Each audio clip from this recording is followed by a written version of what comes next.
అయితే జగన్మోహన్ రెడ్డి గారిని నేను ఎప్పటికి కూడా ఒక మాట అడుగుతూ ఉన్నానండి. ఏంటంటే, సరే రాజమండ్రిలో ప్రవీణ్ గారి శవం దొరికినప్పుడు మీరు మాట్లాడలా, పోనీయండి. పోస్ట్ మార్టం రిపోర్ట్ ఇవ్వండి అని చెప్పి మీరు అడగల, అది కూడా వదిలేద్దాం, పోనివ్వండి. ప్రవీణ్ పగడాల గారికి న్యాయం జరగాలని మీరు మాట్లాడలా, అది కూడా వదిలేద్దాం, పోనివ్వండి. 2 తెలుగు రాష్ట్రాల్లో క్రైస్తవులంతా మీ జెండా మోసినందుకు ఆ కృతజ్ఞతగానైనా ప్రవీణ్ గారి సమాధి కార్యక్రమానికి మీరు వచ్చుంటే ఎంత బాగుండేది జగన్మోహన్ రెడ్డి గారు. వాస్తవమా కాదు? ప్రవీణ్ గారి సమాధి కార్యక్రమానికైనా మీరు వచ్చుంటే ఎంత బాగుండేది. అక్కడికి వచ్చి సరేనండి, ప్రభుత్వం చెప్తున్నట్లుగా అది యాక్సిడెంటే అనుకుందాం కొంచెం సేపు. క్రైస్తవులందరూ కూడా ప్రవీణ్ పగడాల గారి మరణ విషయంలో తీవ్ర దుఃఖంలో ఉన్నారు. అక్కడ ఉన్నటువంటి పరిస్థితులు చూస్తే అది హత్యేమో అన్న అనుమానం కలుగుతోంది. మరి పోలీసులు దీన్ని యాక్సిడెంట్ అంటున్నారు. సమగ్రమైన దర్యాప్తు జరిపించాలి, వివరాలన్నీ బయటికి తీసుకురండి. ఒకవేళ యాక్సిడెంట్ అయితే ఎలా జరిగిందో అన్ని విషయాలను కూడా నిష్పక్షపాతంగా బయట పెట్టండి అని మాట్లాడుంటే ఎంత బాగుండేదండి జగన్మోహన్ రెడ్డి గారు. మీరు కనీసం అక్కడికి వచ్చి క్రైస్తవులారా, నేను కూడా ఒక క్రైస్తవుని, మీకు రాజకీయ పార్టీ అధ్యక్షుడు అని గుర్తుంది, మీకు మాజీ ముఖ్యమంత్రి అని గుర్తుంది, మీకు రాజశేఖర రెడ్డి గారి కొడుకని గుర్తుంది, కానీ నేను ఒక క్రైస్తవుని అన్న మాట మీకు ఎందుకు గుర్తుకు రాలేదు జగన్మోహన్ రెడ్డి గారు? నేను అడుగుతూ ఉన్నా ఇవాళ. మీరు ఒక క్రైస్తవుడే అన్న విషయం మీకు ఎందుకు గుర్తుకు రాలేదు? మీ తోటి క్రైస్తవులందరూ ఏడుస్తుంటే, మీ తోటి క్రైస్తవులందరూ బాధపడుతుంటే నోరు తెరిచి ఒక్క మాట సానుభూతి తెలపలేకపోయావే జగన్మోహన్ రెడ్డి గారు. ఇలాంటి జగన్మోహన్ రెడ్డి గారి వైఎస్ఆర్ కాంగ్రెస్ పార్టీ లాంటి పార్టీలను భుజాల మీద మోద్దామా? మీరు ఒకసారి ఆలోచించాలి. రాజకీయ పార్టీలు మనల్ని వీధి కుక్కల కంటే హీనంగా చూసాయి. నేను చంద్రబాబు గారిని అనట్లేదండి, పవన్ కళ్యాణ్ గారిని టార్గెట్ చేయట్లా, పురంధేశ్వర గారి గురించే మాట్లాడట్లా, జగన్మోహన్ రెడ్డి గారి గురించే మాట్లాడట్లా. ఇప్పుడు రేవంత్ రెడ్డి గారు ఉన్నారండి, తెలంగాణ ముఖ్యమంత్రి గారు రేవంత్ రెడ్డి గారు. తెలంగాణలో చిలుకూరు బాలాజీ టెంపుల్ దగ్గర ఆ టెంపుల్ పూజారిని రంగనాయక్ గారు అనుకుంటా, మేబీ, ఆయన్ని పట్టుకొని కొంతమంది కొట్టారండి. కొడితే ముఖ్యమంత్రి గారు వెంటనే ఫోన్ చేసి మాట్లాడాడు, ఎమ్మెల్యేలను పంపించాడు. మీకే కష్టం వచ్చినా మా ప్రభుత్వం ఉంటుంది, నేనుంటా, భయపడొద్దు అని చెప్పారు. కాంగ్రెస్ పార్టీ నాయకులు వెళ్ళారు, ఉప ముఖ్యమంత్రి వెళ్ళాడు. మరి తెలంగాణ ప్రాంతానికి సంబంధించిన ఒక గొప్ప సేవకుడు ఆంధ్రాలో చనిపోతే నోరు తెరిచి రేవంత్ రెడ్డి గారు ఆ కుటుంబానికి సంతాపం తెలిపారా అని నేను అడుగుతా ఉన్నా ఇవాళ. ముఖ్యమంత్రి గారు, మీరు తెలంగాణ ప్రజలందరికీ తండ్రి లాంటి వారు కదా. మీ బిడ్డలో పేరు మోసిన ఒక బిడ్డ చనిపోయాడు అనుకోనైనా ఒక సామాజిక వర్గం మొత్తం ఏడుస్తుంటే మీరు భయపడకండి అమ్మా, నేనున్నాను అని చెప్పి ఒక్క మాట మాట్లాడాడు రేవంత్ రెడ్డి గారు. పోనీ రేవంత్ రెడ్డి గారితో పోటీగా ఆ రోజు కేటీఆర్ గారు, బీఆర్ఎస్ పార్టీ అధ్యక్షులు కేటీఆర్ గారు అక్కడికి వెళ్ళి మద్దతు తెలియజేశారే. కేటీఆర్ గారైనా కనీసం ప్రవీణ్ పగడాల గారి మరణం గురించి ఒక్క మాట మాట్లాడా? మీరు ఆలోచించండి. కాంగ్రెస్ పార్టీ అయితే ఏంటి, బీఆర్ఎస్ పార్టీ అయితే ఏంటి, తెలుగుదేశం అయితే ఏంటి, జనసేన అయితే ఏంటి, వైఎస్ఆర్ కాంగ్రెస్ అయితే ఏంటి, కనీసం కమ్యూనిస్ట్ పార్టీలైనా నోరు తెరిచి మాట్లాడాయా? బీజేపీ పార్టీ అయితే అది ఎప్పటికీ మాట్లాడదు. మీకు తెలుసు కదా, ఇసుకలో నుంచైనా తైలం తీయొచ్చేమో కానీ బీజేపీ పార్టీ దగ్గర నుంచి సానుభూతిని మనం పొందలేము, అది జరిగే పని కాదు. ఎలాంటి పరిస్థితులు మనల్ని ఏం చేసాయో తెలుసా? డైరెక్ట్గా మనల్ని ఏమన్నారు తెలుసా? వీళ్ళు, మీరు చస్తే ఎవడికి కావాలరా అని అడిగారు, మీ చావుకు విలువేంట్రా అని అడిగారు, మీ ఆడబిడ్డలది కూడా ఒక బతికేనారా అని అడిగారు వీళ్ళు మనల్ని. మీ బైబిల్ గ్రంథాలను తగలబెడితే మేము ఎందుకు మాట్లాడాలరా అన్నారు వీళ్ళు. తెలుగుదేశం పార్టీ అధికార ప్రతినిధి రాజేష్ 24 గంటలు లైవ్ పెట్టుకొని ప్రవీణ్ పగడాల గారిని తాగుబోతులాగా చిత్రీకరించాలని ప్రయత్నించాడే తప్ప ఒక్కసారైనా క్రైస్తవుల పక్షాన మాట్లాడా? ఈ పోటుగాడంట రాష్ట్రంలో క్రైస్తవులు మతపరమైన గొడవలు చేయకుండా అడ్డుపడ్డాడట. ఎరా నాయన, క్రైస్తవులు ఎప్పుడైనా ఏదైనా బస్సు బారగొట్టడం చూసావా నీ మొహానికి? క్రైస్తవులు ఎప్పుడైనా పెట్రోల్ ట్యాంకులను బద్దలు చేయడం చూసావా? రోడ్ల మీద టైర్లు పెట్టి తగలబెట్టడం చూసావా? కలెక్టర్ ఆఫీసుల్ని దాడి చేయడం చూసావా? క్యాంపు కార్యాలయాల మీద పడి ఏడవడం చూసావా? ఇంకొక వ్యక్తిని పట్టుకొని కొట్టడం చూసావా? ఏనంట మా క్రైస్తవులు మతపరమైన అల్లర్లు చేయకుండా కాపాడంట. ఈయనకి సిగ్గులేవు, ఈయన గురించి మాట్లాడే ఆ ఎదవలకి సిగ్గులేదు. ఫస్ట్ ఈ మాట అంటున్నందుకు క్షమించడం. మరి మన పక్షాన్ని ఎవడైనా మాట్లాడా? రాజేష్కి తెలుగుదేశం పార్టీ ప్రతిష్ట గుర్తొచ్చింది, తెలుగుదేశం పార్టీ వైభవం గుర్తొచ్చింది, నామినేటెడ్ పోస్ట్ గుర్తొచ్చింది, కానీ మన గురించి ఏమన్నా మాట్లాడా?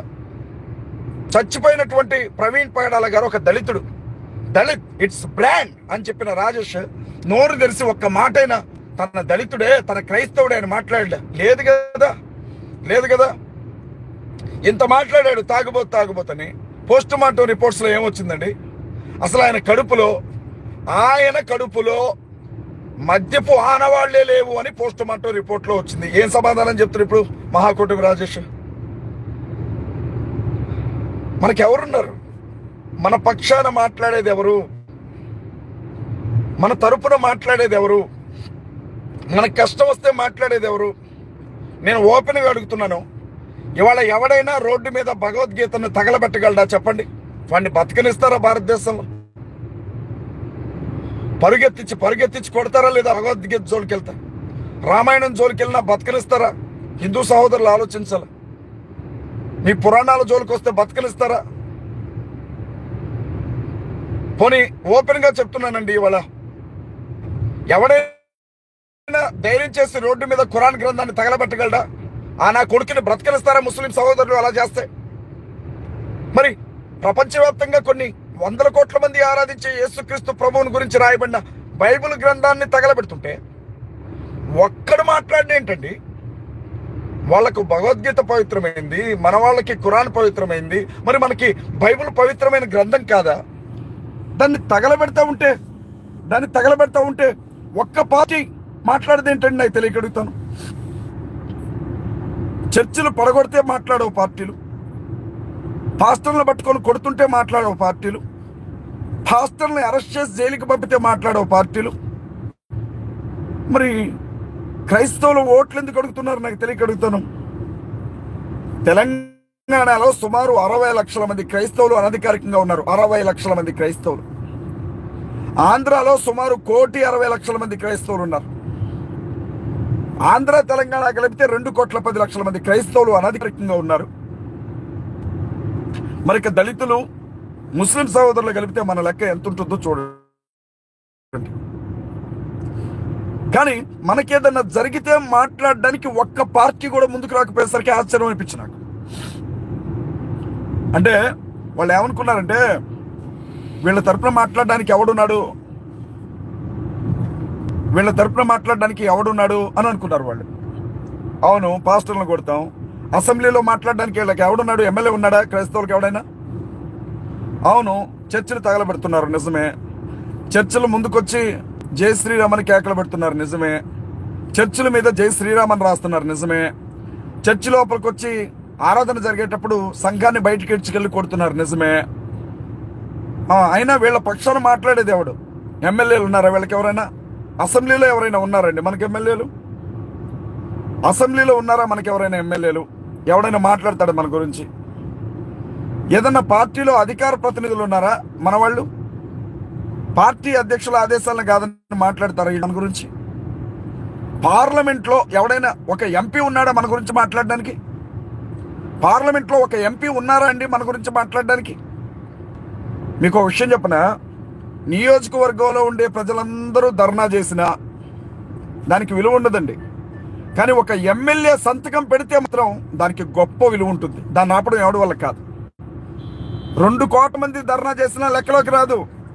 కానీ ఒక రాష్ట్ర మంత్రి సంతకం పెడితే సైనింగ్ అథారిటీ, దానికి అసలు తిరుగుండదండి బాబు. దాన్ని ఎవడు ఆపలేడు. అది శాసనం, అది మంత్రివర్గ శాసనం అవుతుంది. అది మనకెవరు లేరు, మనల్ని పట్టించుకునే వాళ్ళు ఎవరు లేరు, మనల్ని దగ్గరికి తీసుకునే వాళ్ళు ఎవరు లేరు, మన కన్నీళ్లు తుడిచే వాళ్ళు ఎవరు లేరు.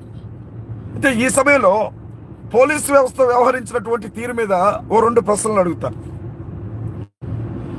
ప్రవీణ్ పగడాల గారు చనిపోయిన తర్వాత ఎస్పీ గారు ప్రెస్ మీట్ పెట్టి ఈ విషయం మీకు ఎలా తెలిసింది అని విలేకరులు అడిగితే, ఉదయం పూట మా ఏఎస్ఐ ఉదయం పూట మా ఏఎస్ఐ వాకింగ్కి వెళ్తా ఉంటే ఎవరో చెప్తే మాకు ఈ విషయం తెలిసిందన్నాడు. ఆ తర్వాత ఐజీ గారు ప్రెస్ మీట్ పెట్టారు. అశోక్ గారు అనుకుంటా, మేబీ ఐజీ గారు ఎస్పీ గారిని పక్కన కూర్చోబెట్టుకుని ఆయన ఏమన్నారు అంటే 101కో 100కో మాకు ఫోన్ కాల్ వస్తే చనిపోయిందన్న విషయం తెలిసింది అన్నారు. అక్కడ ఎస్పీ గారు ఒక మాట మాట్లాడాడు. ఎలా తెలిసింది అంటే ఐజీ గారు ఒక మాట మాట్లాడారు. రెండో విషయం, ప్రవీణ్ పగడాల గారు తాగినట్లుగా ఒక టీవీ ఛానల్లో ఒక వీడియో హల్చల్ చేసింది, మందు సీసా కొనుక్కుంటున్నాడు అన్న విషయం గురించి. అప్పుడు మనం పోలీస్ డిపార్ట్మెంట్ని అడిగాం, అది మీరు మీడియాకి ఇచ్చారా అని. రాజేష్ మహాశాన్ ఏమన్నాడంటే ఇవి ఖచ్చితంగా మా పోలీసు వాళ్ళే ఇచ్చారు, ముందు లీకులు చేస్తారు మా వాళ్ళే ఇచ్చుంటారు అని చెప్పాడు. కానీ అప్పుడు ఐజీ గారు ఏమన్నారంటే అసలు అది మేము ఇవ్వలేదండి, దాంతో మాకు ఏ సంబంధం లేదు, ఆ ఫుటేజ్ మా దగ్గరికి రాలేదు అన్నారు. వెంటనే ఆ ఛానల్ వాళ్ళు క్షమాపణ చెప్పారు, ఇది నకిలీ ఫుటేజ్ అండి, దయచేసి దీన్ని నమ్మకండి అని చేయాల్సినంత చికాకు చేసి ఆ మాట చెప్పారు. ఇప్పుడు మూడవదిగా అత్యంత కీలకమైన విషయం ఒకటి నేను అడగబోతా ఉన్నా, ఐజీ గారినే అడుగుతున్నాను నేను. నా అనుమానం అండి, ఇది కన్ఫర్మేషన్ కాదు, దయచేసి నా మీద కోపడకండి, మళ్ళీ నా మీద కేసులు పెట్టకండి, అర్ధరాత్రి పూట పోలీసులను పంపకండి, నన్ను కుక్కని ఈడ్చుకెళ్ళినట్లుగా ఈడ్చుకెళ్ళకండి. మళ్ళీ నా నెత్తి మీద ఇప్పుడిప్పుడే పెరుగుతుంది, ఓ 15-20 రోజులు కొంచెం జుట్టు వచ్చింది, మళ్ళీ దాన్ని గుండు కొట్టించకండి, ఎర్రటెండ్లో నిలబెట్టకండి, నన్ను అవమానించకండి దయచేసి. ఒకవేళ నా అనుమానం తప్పైతే వదిలేయండి, జారిపడి వదిలేయండి. డాక్టర్లు ఏమంటున్నారంటే చచ్చిపోయినటువంటి వ్యక్తి చేతి వేలితో అతని ఫోన్ అన్లాక్ చేయటం కుదరదు అని చెప్పారు. డాక్టర్లు చాలా మంది అదే మాట అన్నారండి. కానీ ఐజీ గారు ఏం చెప్పారంటే ప్రెస్ మీట్లో, ప్రవీణ్ పగడాల గారు రాత్రి 11:40 చనిపోయారు, ఉదయం 9 గంటల సమయంలో ఆయన చేతి వేలి సాయంతో, బటన్ వేలి సాయంతో ఆయన ఫోన్ అన్లాక్ చేసి మేము కాల్ చేసాము మోహన్ రావు గారికి అని చెప్పారు, రామ్మోహన్ గారికి అని చెప్పారు. చచ్చిపోయినటువంటి వ్యక్తి శరీరంలో రక్త ప్రసరణ అసలు జరగదండి, డెడ్ బాడీలో రక్త ప్రసరణ ఉండదు. రక్త ప్రసరణే లేనటువంటి ఆ డెడ్ బాడీలో ఉన్నటువంటి చేతి వేలును ఉపయోగించి ఫోన్ ఎలాగా అన్లాక్ చేశారు, నాకు ఎప్పటికీ అర్థం కావట్లా. అంటే డాక్టర్లు చెప్పింది అబద్ధమా, ఐజీ గారు ఏమైనా పొరపాటు పడ్డారా, లేకపోతే అంత గొప్ప ఆఫీసర్ పొరపాటు ఎందుకు పడతారు? అంత గొప్ప ఆఫీసర్ ఒకవేళ నాకు తెలియదండి, మన సర్కిల్లో చాలా మంది డాక్టర్లు ఉంటారు. ఒక మనిషి చచ్చిపోయిన తర్వాత 12 గంటల తర్వాత అతని చేతి వేలుతో అతని ఫోన్ లాక్ తీయొచ్చా, ఆ ఫింగర్ ప్రింట్స్ పనిచేస్తాయా, ఒకసారి దయచేసి చెప్పండి అండి, నాకు తెలియదు నిజంగా. ఒకవేళ నేను చెప్పిన తప్పైతే సరి చేసుకుంటాను. ఇదండి పరిస్థితి. ఇలాంటి పరిస్థితుల్లో మనలో చాలా మంది క్రైస్తవ సహోదరులు ఏమంటున్నారంటే అంతా దేవుడే చూసుకుంటాడు బ్రదర్, మనం ఏమి మాట్లాడద్దు, శ్రమలకు అప్పగించాడు దేవుడు మనల్ని, శ్రమ పడదాం అని మాట్లాడుతున్నారు. మంచిదే, సంఘ కాపరులందరికీ చెప్తున్నా, విశ్వాసులందరినీ అడుగుతున్నా, సంఘ పెద్దలందరినీ కూడా అడుగుతా ఉన్నా. నేనేమడుగుతున్నానంటే యేసుక్రీస్తు ప్రభు శ్రమల సమయంలో ఆయన్ని చెంప మీద పెట్టి ఒకడు దెబ్బ కొట్టాడు. కొడితే నేనేం తప్పు చేశానని నువ్వు నన్ను కొడుతున్నావు, కారణం చెప్పి కొట్టు అని అడిగాడు. ఆయనే అడిగాడండి, బైబిల్ గ్రంథంలో రాయబడింది. అపోస్తలుడైన పౌలుని పట్టుకొని కొట్టినప్పుడు రోమా అధికారులతో ఆయన ఏమన్నాడు అంటే, నేను ఒక రోమా పౌరుడిని, మాకు ఒక రాజ్యాంగం ఉంది, విచారణ జరపకుండా రోమా పౌరుడి మీద చేయి వేయడానికి వీల్లేదు, అరెస్ట్ చేయకూడదు, మీరు ఒక రోమా పౌరుడిని తెలుసు కూడా ఏ రకంగా నన్ను కొట్టారు అని అడిగితే వాడు గడగలాడిపోయాడు ఆఫీసర్. యేసుక్రీస్తు ప్రభువు తన హక్కు గురించి మాట్లాడాడు ఒక చోట, అపోస్తలుడైన పౌలు తన పౌరసత్వం గురించి, తన హక్కు గురించి మాట్లాడాడు. మనం అంకంటే నీతిమంతులమా అండి? మనం ఏమన్నా పాకిస్తాన్లో ఉన్నామా, రాజరిక దేశంలో ఉన్నామా, మనం ఏమన్నా మోనోపాలిటీ కంట్రీస్లో ఉన్నామా, మనం ఏమన్నా ఆఫ్ఘనిస్తాన్లో ఉన్నామా? మనకు రాజ్యాంగం ఉంది, మన హక్కుల గురించి మనం మాట్లాడచ్చు. బాబాసాహెబ్ అంబేద్కర్ రాసినటువంటి రాజ్యాంగం ప్రకారంగా ధైర్యంగా మనం సువార్త ప్రకటించుకోవచ్చు, వాక్యం చెప్పుకోవచ్చు, పాటలు పాడుకోవచ్చు, యేసయ్యని నమ్ముకోవచ్చు, నమ్ముకోవని చెప్పొచ్చు. అలాంటిది ఇవాళ వాళ్ళు కొడితే పడదాంలే అని అంటున్నారు.